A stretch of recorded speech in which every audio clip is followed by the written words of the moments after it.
عزیز طلباء و طالبات اور سامعین، آداب عرض ہے۔ مولانا آزاد نیشنل اردو یونیورسٹی کے اس تعلیمی پروگرام میں ڈاکٹر محمد نسیم الدین فریس آپ سب کا دلی خیر مقدم کرتا ہوں۔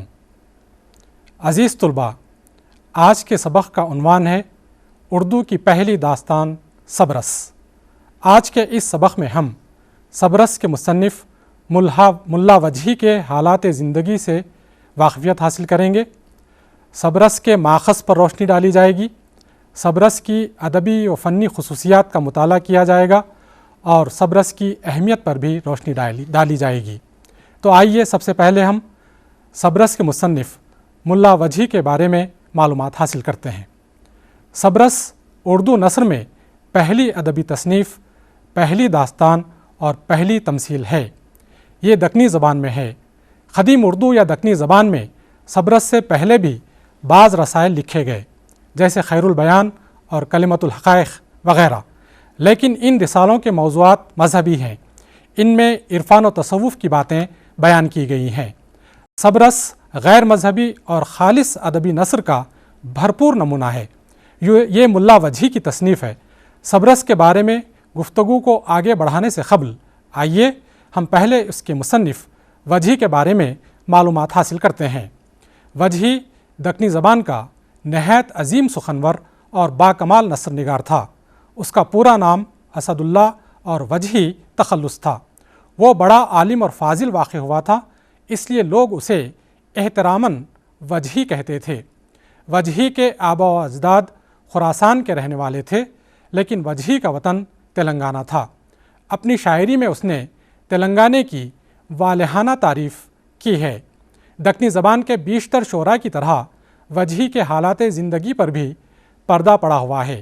اس کے سن ولادت اور سن وفات کا بھی پتہ نہیں چلتا۔ محققین کا قیاس ہے کہ وہ 968 ہجری مطابق 1560 عیسوی اور 973 ہجری مطابق 1565 عیسوی کے درمیان پیدا ہوا۔ اس نے قطب شاہی خاندان کے 4 بادشاہوں سلطان ابراہیم قطب شاہ، سلطان محمد قلی قطب شاہ، سلطان محمد قطب شاہ اور سلطان عبداللہ قطب شاہ کا زمانہ دیکھا۔ ابراہیم قطب شاہ کے زمانے میں وہ پیدا ہوا۔ محمد قلی قطب شاہ کے عہد میں اس کی شاعری عروج کو پہنچی۔ محمد قلی قطب شاہ نے اسے اپنے دربار کا ملک الشعراء مقرر کیا۔ محمد قطب شاہ کے زمانے میں وہ گوشہ گمنامی میں چلا گیا۔ عبداللہ قطب شاہ کے عہد میں اسے دوبارہ شاہی دربار میں رسائی حاصل ہوئی۔ عبداللہ قطب شاہ کے عہد ہی میں اس کا انتقال ہوا۔